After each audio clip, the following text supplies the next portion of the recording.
안녕하세요. 법 읽어주는 공정쌤입니다. 이번 영상은 제33회 공인중개사 시험 부동산 공법 72번 이의제기 최종 정리 영상이 되겠습니다. 앞선 4편의 영상 중에서 내용 중에서 핵심 내용만 다시 한번 정리를 해드리고, 그리고 제가 주장하는 이의제기 내용에 대해서 반박하는 의견이 있어서 거기에 대한 제 의견을 다시 말씀드린 내용으로 정리하려고 합니다. 이번 영상은 건축물 안전영향평가를 6하 원칙에 따른 질문을 던져서 거기에 대한 답을 얻는 절차로 진행을 해보려고 합니다.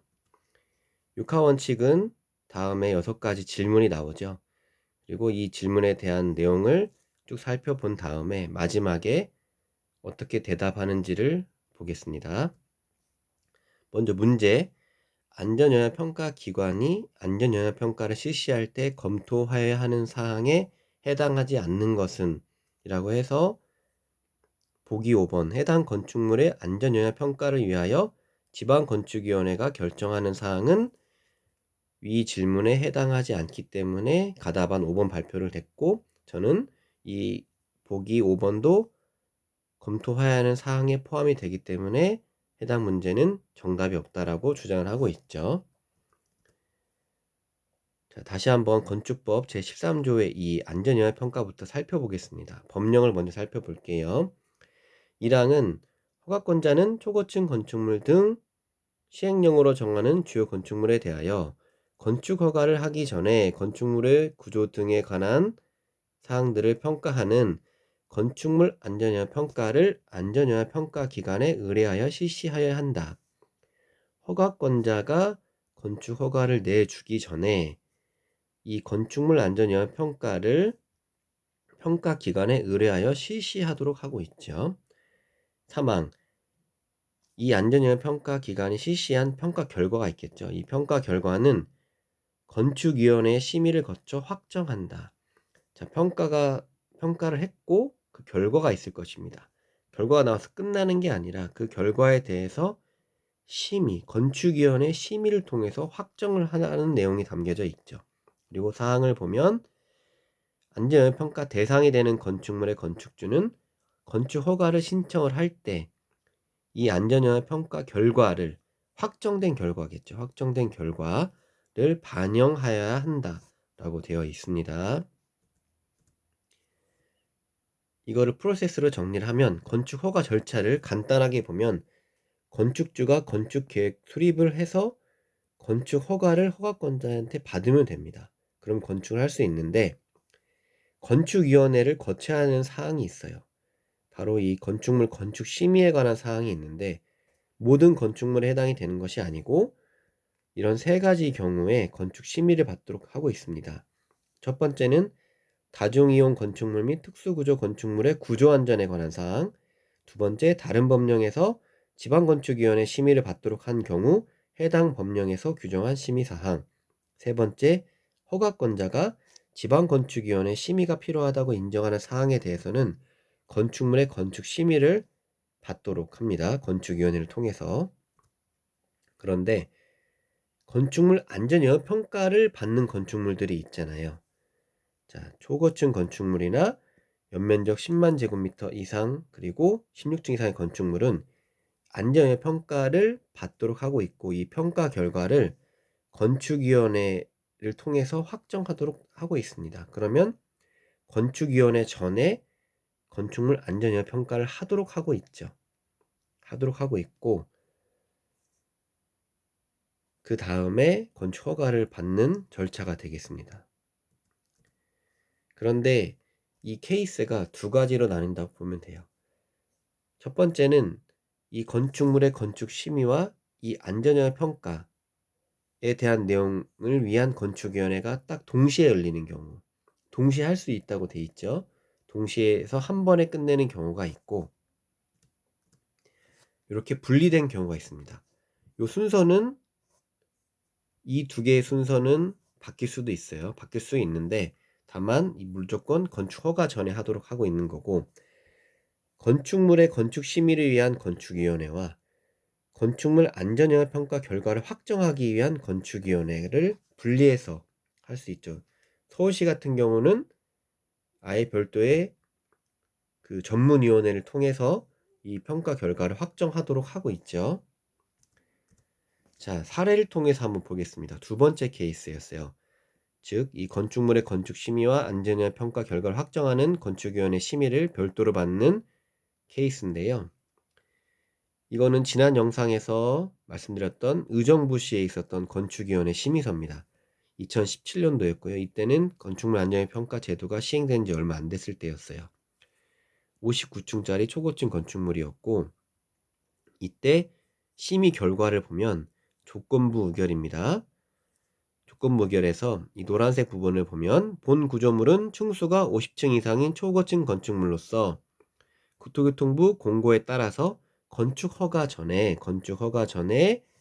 안전영향평가를 받으시기 바람. 건축 허가 전에 건축물 안전영향평가를 받고 절차에 따라서 또 위원회를 한 번 더 하겠죠. 이 건축위원회 심의서는 요 내용이 되겠고, 이때 이 건축위원회에서 안전영향평가를 받아라고 결정을 해줬습니다. 결정을 해줬고, 그래서 안전영향평가를 이행을 해서 다시 한번 심의를 받으라는 내용이 되겠고요. 물론 이때의 심의는 건축물의 심의는 포함이 안 되겠죠. 그리고 이 새로운 케이스인데요.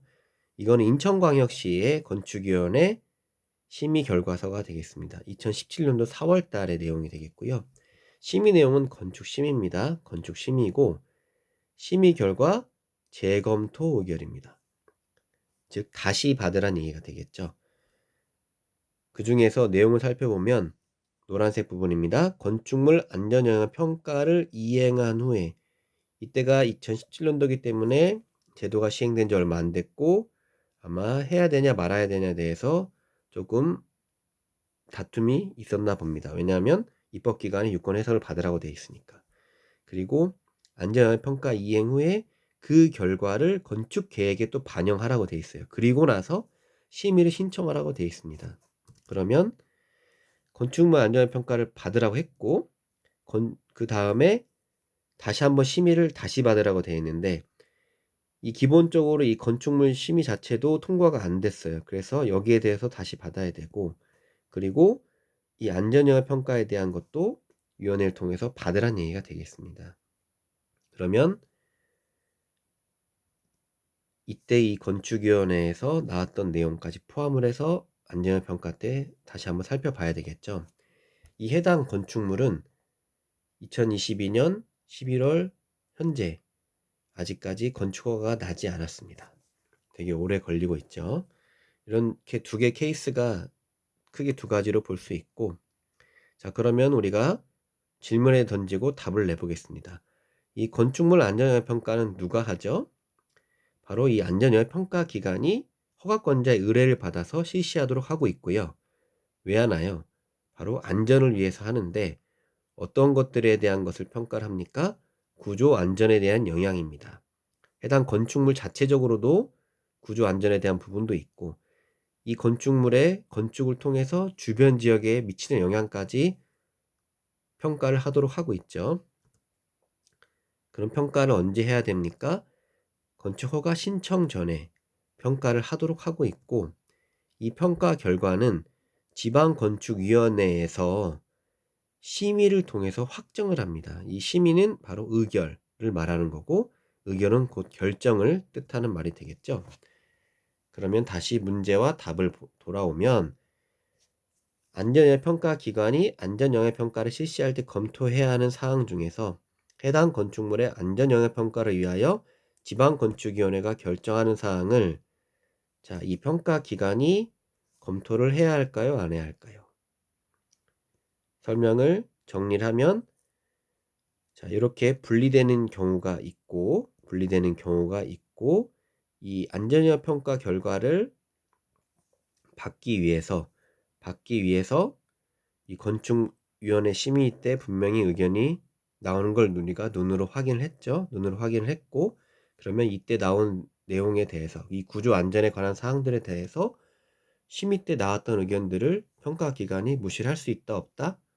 당연히 없죠. 왜냐면 확정이 안 되니까. 그러면 검토를 당연히 해야 된다는 결론이 나옵니다. 제가 이렇게 주장을 했더니 이제 반박 의견이 있었습니다. 안전영향평가 기관은 지방건축위원회와 아무 상관없는 중립적인 외부 기관 아니냐? 물론 맞습니다. 안전영향평가기관인 LH나 한국부동산원 등등이 되죠. 지방건축위원회와 아무 상관없는 중립적인 외부 기관, 여기까지만 보면 당연히 맞는 내용이죠. 산하기관도 아니고 서로 독립된 기관이 맞습니다. 자, 그러면 그분의 주장은 안전영향평가기관은 지방건축위원회보다 상위 기관이다. 방금 제가 살펴본 대로 서로 상하이 기관이 아니에요. 그냥 안전영향평가기관은 허가권자로부터 안전영향평가를 의뢰받아서 실시하는 기관이 되고, 지방건축위원회는 그 영향평가 결과를 심의하는 기관일 뿐이에요. 물론 절차상으로 보면은 오히려 지방건축위원회가 더 상위기관이라고 말할 수는 없지만, 영향평가 기관이 한 업무에 대해서 최종적으로 승인해 주기 때문에 지금 위치적으로 높낮이는 반대로 이해하고 계신다라고 말씀을 드리고 싶고, 그리고 첫 번째 질문처럼 안전영향평가 기관이 중립기관이기 때문에 허가권자가 욕을 해도 안 하면 그만이다? 아니죠.